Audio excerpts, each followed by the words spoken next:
Hello students, welcome to Gnanmanjri Vidyapeeth Online Education. I am Abhishek Goswami. I hope that you all are fine and safe at your home. So in the last lecture we have started our chapter number 4 and we have discussed about some interesting points.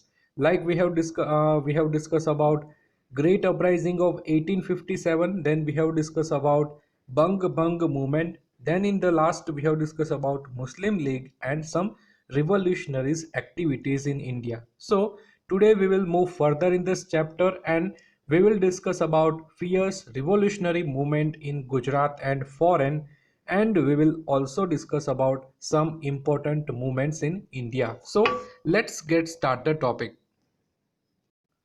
So first of all, let's learn about fierce revolutionary movement in Gujarat. So Sri Arvind Ghosh was the pioneer of armed revolution in Gujarat, but he remained behind the curtain. His brother Barindra Kumar Ghosh always remained in the forefront 1902. So Gujarat में revolutionary activities start करने वाले first person थे Shri Arvind Ghosh. You must remember. But ये पर्दे के पीछे काम करते थे. मेन उसके ब्रदर थे बारिंद्र कुमार घोष. ये काफ़ी फोर फ्रंट होके रिवॉल्यूशनरीज मूवमेंट में पार्टिसिपेट करते थे. So he arrived in Gujarat and moved towards the southern part. Here he met Shri Chotu Bhai and Shri Ambu Bhai Purani, very able companions. So ये सभी गुजरात में आए और बात करें कि सदर्न पार्ट में आगे बढ़े. सो हम बात करें कि श्री छोटू भाई एंड अम्बू भाई पुरानी, ये इनसे मिले और इसके साथ जो कैंपेन्स है इसमें भी जुड़ गए. सो साकरिया स्वामी met him on the banks of Narmada. This Swami was associated with Queen of Jhansi at the time of the revolt of 1857. Then Sakariya स्वामी ये नर्मदा रिवर की बैंक है यहाँ पर रहते थे और ये Swami queen of Jhansi means Jhansi की रानी के साथ एसोसिएटेड थे during the great uprising of 1857. Then Barindra Kumar involved some of the middle class youth from Vadodara, Charotar region, Ahmedabad, Mehsana in the revolution. So Barindra Kumar Ghosh ने धीरे धीरे जो मिडिल क्लास यूथ है ये सभी को इन्वॉल्व करना स्टार्ट कर दिया इन द रिवॉल्यूशनरी मूवमेंट. सो हम बात करें वडोदरा, चरोतर मीन्स खेड़ा रीजन है, देन अहमदाबाद, महसाना, ये सभी में धीरे धीरे रिवॉल्यूशन आगे बढ़ा. Then in this relation, the buggy of Viceroy Minto was bombed outside at Raipur Darwaja in Ahmedabad. So अब हम ये रिवॉल्यूशनरी एक्टिविटीज़ की बात करें तो उसमें इम्पोर्टेंट एक एक्टिविटी है कि बगी of viceroy Minto was bombed outside eight Raipur दरवाजा इन अहमदाबाद. वाइसरॉय मिंटो की जो बगी थी, बगी मीन्स जो आगे घोड़ा गाड़ी होती है, तो उसमें एक बॉम्ब फेंका गया था एट रायपुर दरवाजा इन अहमदाबाद. तो ये फर्स्ट एक रिवॉल्यूशनरी एक्टिविटी थी जो वाइसरॉय मिंटो के सामने हुई थी. Then Shri Arvind Ghosh described the scheme for revolution in his book named Bhavani मंदिर. अरविंद घोष ने एक बुक लिखी थी जिसका नाम था भवानी मंदिर. You must remember. और ये बुक में रिवॉल्यूशन कैसे करते हैं ये सभी की प्रोसेस इस बुक में डिस्क्राइब की गई है. So it was also translated in Gujarati and published in journal Dakshina. Besides this booklets with titles like Deshi Vanaspati दवाओ, નહાવાના સાબુ બનાવવાની રીત, કસરત, ગુલાબનો કિસ્સો, કાયદાનો સંગ્રહ etc. were published in order to spread the thoughts of revolution so that Britishers will not understand. So हम बात करें कि टोटल बुक्स काफ़ी इंपॉर्टेंट हुई थी. फर्स्ट ऑफ ऑल भवानी मंदिर, इसका गुजराती में ट्रांसलेशन किया गया लाइक दक्षिणा. देन हम बात करें कई सारी ऐसी बुक्स थे जिसके टाइटल थे लाइक देशी वनस्पति दवाओ, नहवाना साबु बनावानी રીત, कसरत, गुलाबनो किस्सो, कायदानो संग्रह. तो हम देख सकते हैं कि टाइटल काफ़ी डिफरेंट है. इससे हमें कोई भी पता नहीं चलता कि यहाँ पर कोई रिवॉल्यूशन बारे में लिखा होगा, बट ये सभी बुक्स ऐसी थी जहाँ पर थॉट्स ऑफ रिवॉल्यूशन मीन्स इसमें काफ़ी रिवॉल्यूशनरी बातें लिखी हुई थी। सो ब्रिटिशर्स को क्या लगता था कि ये सभी बुक्स तो लीगल है, इसमें कोई ऐसी बात नहीं है जो रिवॉल्यूशन को इम्पेटस कर सके। So the britisher will not understand. Then this booklets contain methods of preparing bombs, और ये बुक्स में बॉम्ब कैसे बनाया जाए ये सभी मेथड्स का डिस्क्रिप्शन देखने को मिलता था। देन गंगनाथ विद्यालय was established near Chandod, Karnali, where secret revolutionary activities were carried out. So Chandod Karnali ये एक एरिया है, यहाँ पर गंगनाथ विद्यालय का एस्टेब्लिशमेंट हुआ था और यहाँ पर भी कई सारी सीक्रेट रिवोल्यूशनरीज एक्टिविटी होती थी।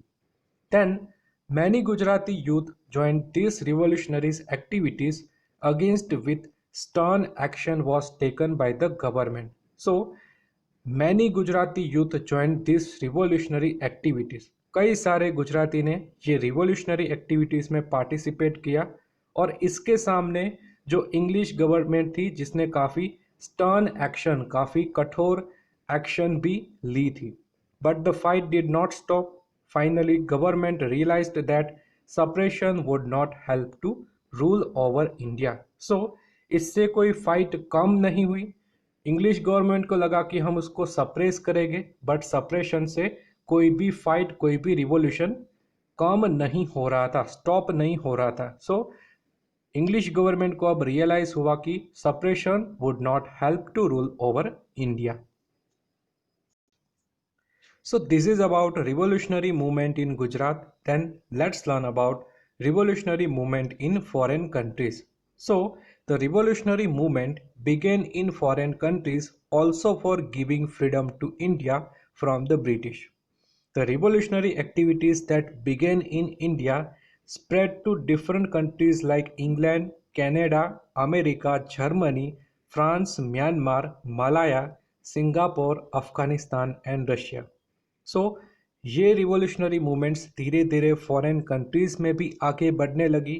यहाँ पर भी जो रिवॉल्यूशनरी थे ये सभी ने ये एक्टिविटीज़ को कैरी किया था।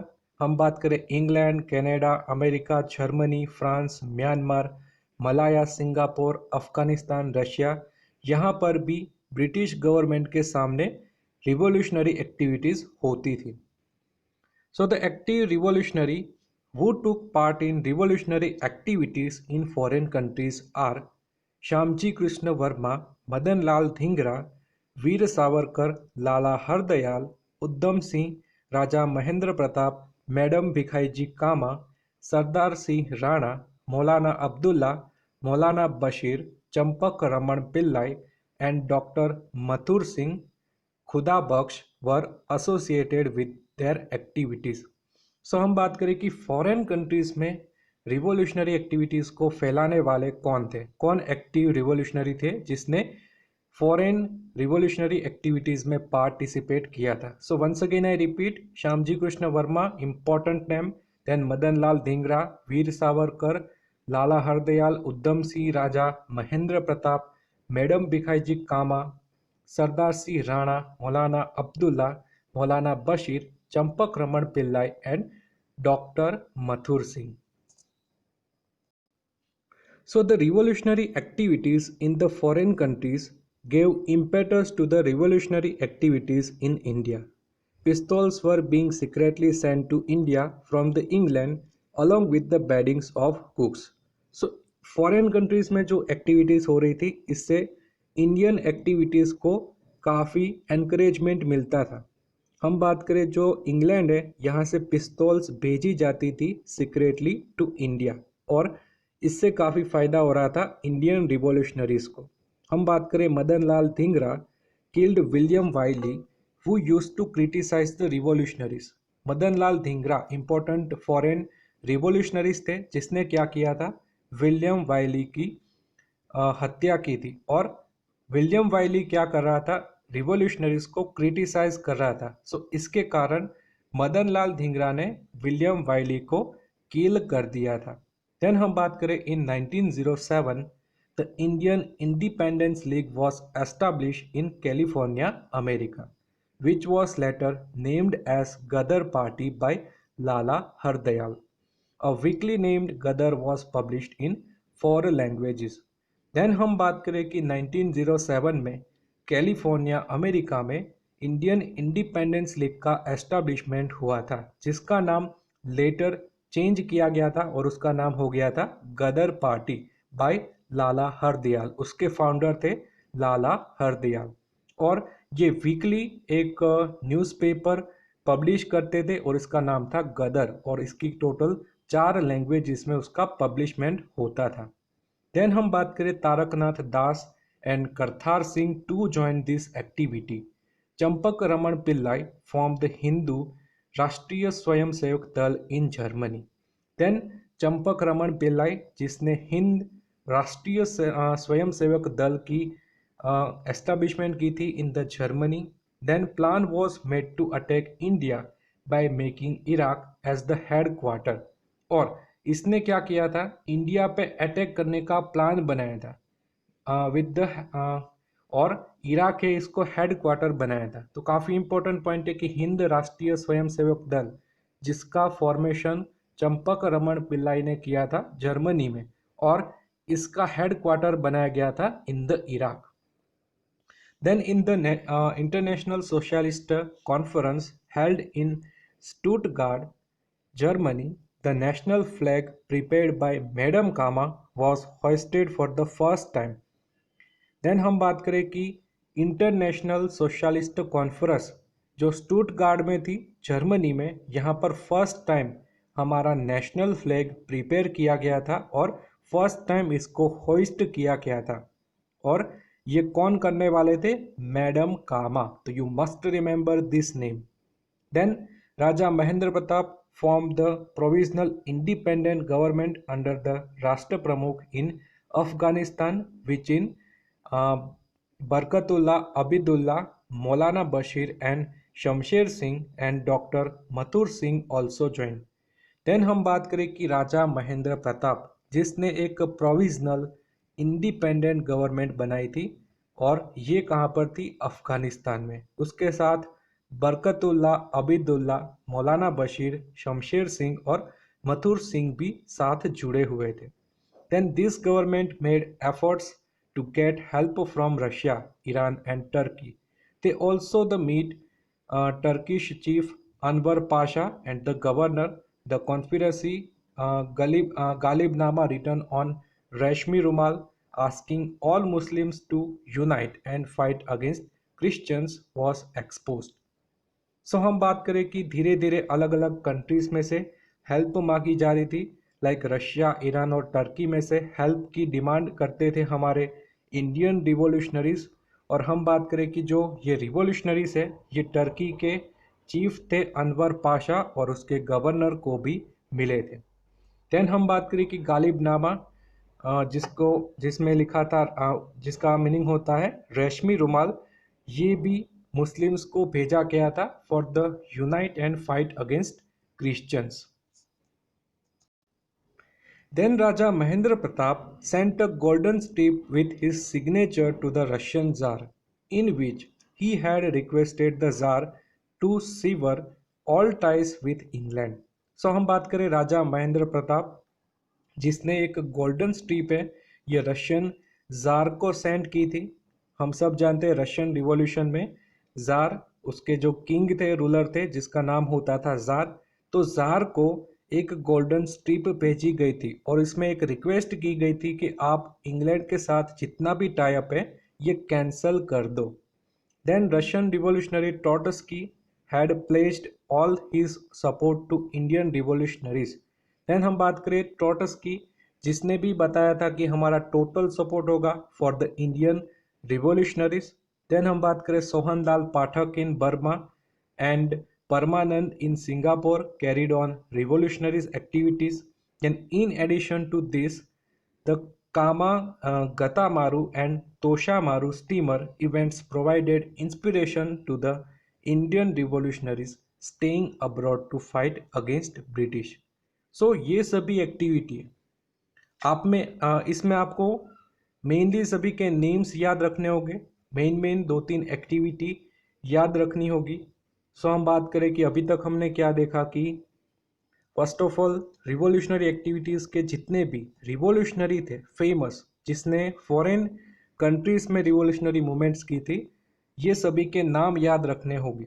लाइक श्यामजी कृष्ण वर्मा, मदन लाल धिंगरा, वीर सावरकर, ये सभी। देन हमने देखा कि मदन लाल धिंगरा, जिसने विलियम वाइली की हत्या की थी, कि उसको मारा था। देन इंडियन इंडिपेंडेंस लीग, जो बाद में गदर पार्टी बनी थी, इसके बारे में आपको याद रखना होगा। देन चंपक रमन पिल्लाई, जिसने हिंद राष्ट्रीय स्वयंसेवक दल, इसका एस्टाब्लिशमेंट किया था। देन ये मूवमेंट आपको याद रखनी है, इंटरनेशनल सोशलिस्ट कॉन्फ्रेंस स्टूटगार्ड में हुई थी जर्मनी में। यहाँ पर फर्स्ट टाइम हमारा नेशनल फ्लैग ये बनाया गया था और इसको होइस्ट भी किया गया था। देन इम्पोर्टेंट रिवोल्यूशनरीज के नाम याद रखने होंगे।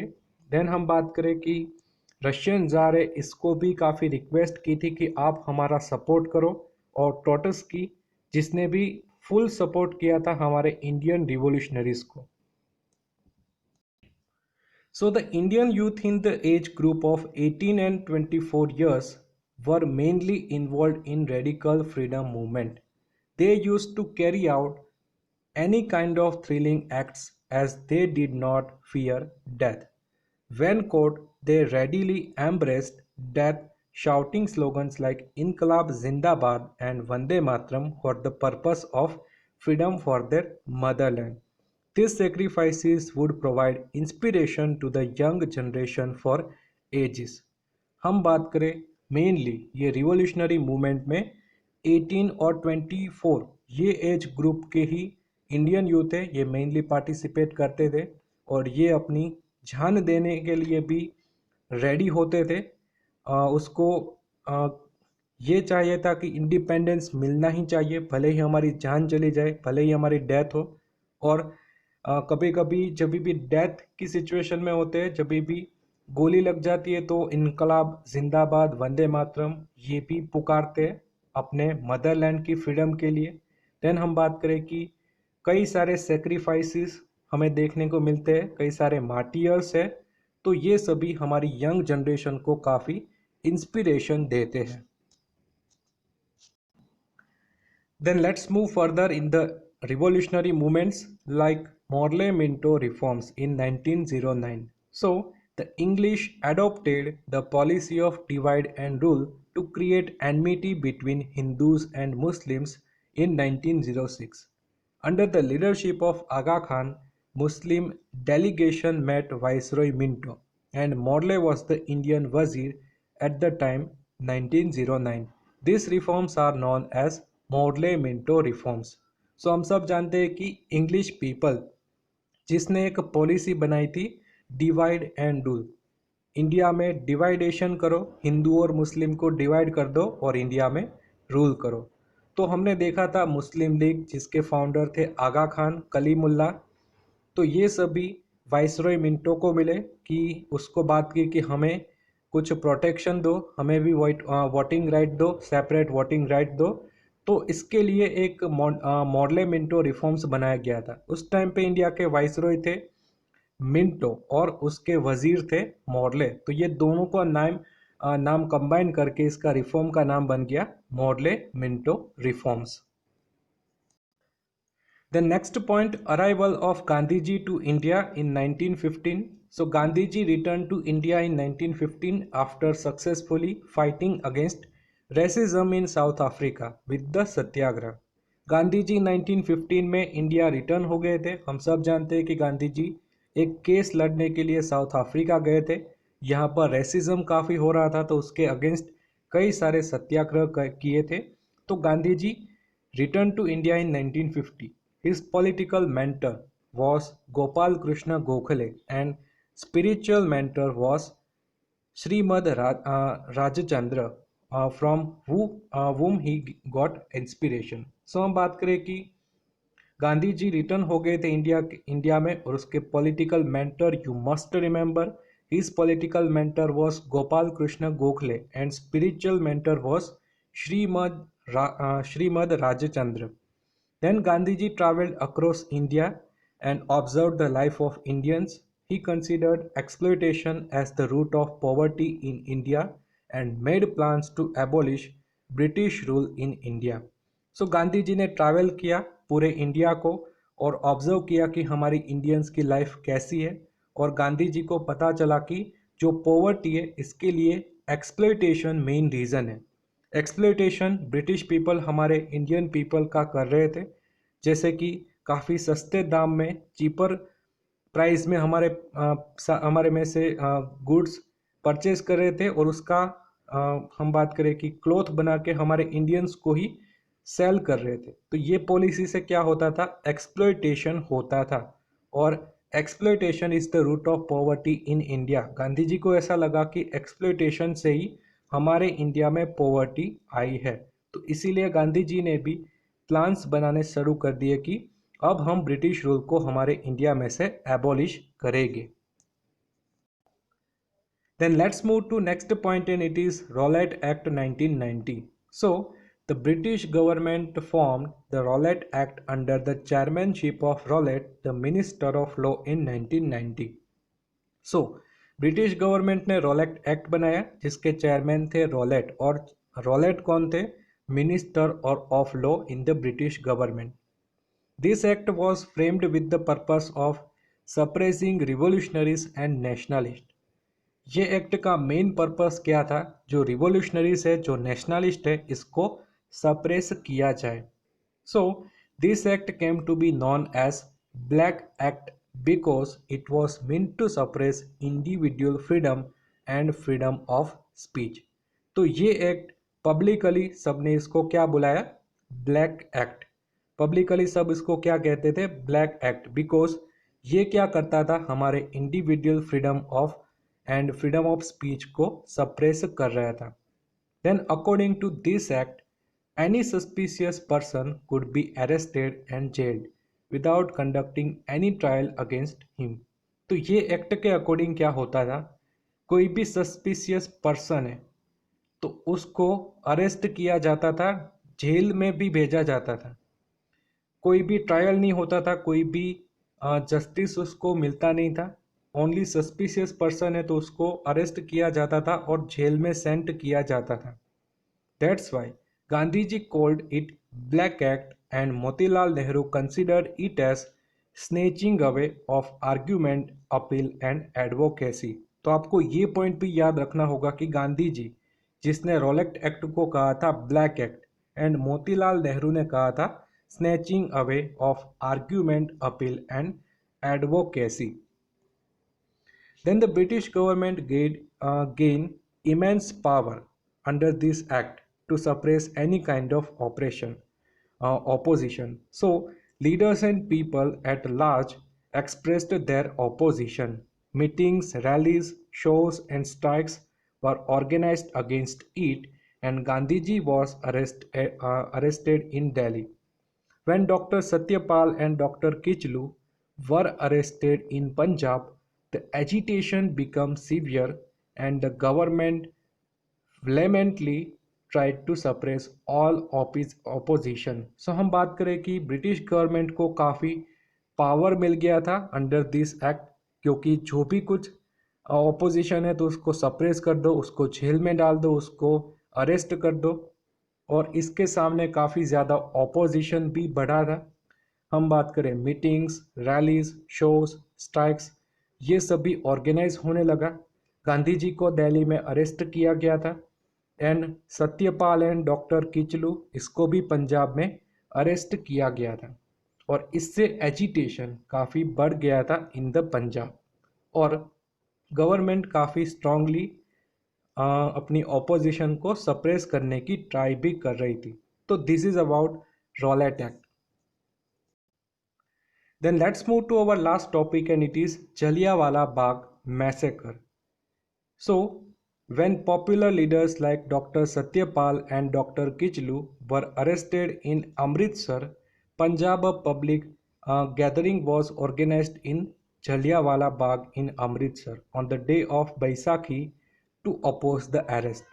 हमने अभी देखा था कि रॉलेट एक्ट के ओपोजिशन में सत्यपाल और किचलू को अरेस्टेड किया गया था अमृतसर में, और इसके लिए काफ़ी एजिटेशन बढ़ा था और पब्लिक गैदर होने लगे। जलियांवाला बाग एक प्लेस डिसाइड किया गया, यहाँ पर पब्लिक गैदर होने वाले थे, रैली निकालने वाले थे और उस दिन का नाम था बैसाखी। तो ब्रिटिशर्स थे, उसको ऐसा लगा कि ये सभी हमारा ऑपोजिशन है, ये एजिटेशन करेंगे, बट एक्चुअल में बैसाखी का फेस्टिवल था और इसीलिए पब्लिक सभी इकट्ठे हुए थे। So general O'Donnell Dyer reached there with his troops and without any warning opened fire on innocent people from the machine gun. हम बात करें जनरल ओडोनिल डायर, ये यहाँ पर पहुंचा अपने ट्रूप्स के साथ और विदाउट एनी वार्निंग, कोई भी वार्निंग नहीं दी और ओपन फायर कर दिया इनोसेंट पीपल पे with the machine gun. There were high walls on four sides of the Bagh. In the middle was unused well and only way out being narrow. A number of people lost their lives in the firing. Jallianwala Bagh के construction की बात करें तो high walls थी, means बाहर जाने का कोई रास्ता नहीं था। बीच में एक अनयूज्ड वेल था, बट वेल में तो हम जा नहीं सकते, और एक नैरो वे था, यहाँ से हम बाहर जा सकते हैं, बट इतने सारे पर्सन हो गए तो नैरो वे में से भी बाहर जाना काफ़ी डिफ़िकल्ट होता है। तो इसके कारण कई सारे पीपल्स ने अपनी लाइफ को गंवा दिया था। According to the government report, 379 people died and 1200 injured. Government report क्या कह रहा था कि 379 पीपल की डेथ हुई थी और 1200 इंजर्ड हुए थे, but as per the committee appointed by the Congress 1000 people had died in firing. So Congress की कमिटी ने क्या कहा था कि जलियांवाला बाग मैसेकर में टोटल 1000 पीपल की डेथ हुई थी। Hunter Commission investigating the case on behalf of British government defended general Dyer, और ब्रिटिश गवर्नमेंट ने एक हंटर कमीशन बनाया था for the investigation of this case, but इसने जनरल डायर को डिफेंड किया और उसको फॉरगिव कर दिया। Like the commission forgive Dyer considering it as an innocent mistake that happen unknowingly. Commission ने क्या कहा था कि डायर, जनरल डायर है, ये इनोसेंट है, ये एक मिस्टेक हुई थी अननोइंगली, इसको पता नहीं था कि यहाँ पर बैसाखी के लिए लोग इकट्ठे हुए हैं, तो ये एक अननोइंगली एक मिस्टेक है, तो उसको फॉरगिव कर दिया था कमीशन ने। On other hand when Dyer return to England he was honoured with a sword and 2000 pounds, and जब भी वो अपने इंग्लैंड वापस गया था तो उसको ऑनर किया गया था with a sword and 2000 pounds. So Indians got a terrible shock because of this, और इंडियंस काफ़ी शॉक में हो गए थे कि यहाँ पर उसको इनोसेंट डिक्लेयर किया गया, but he was not innocent, so that's why काफ़ी एक शॉक लगा था इंडियंस को। After this inhuman act Gandhi जी's faith towards the British was completely lost.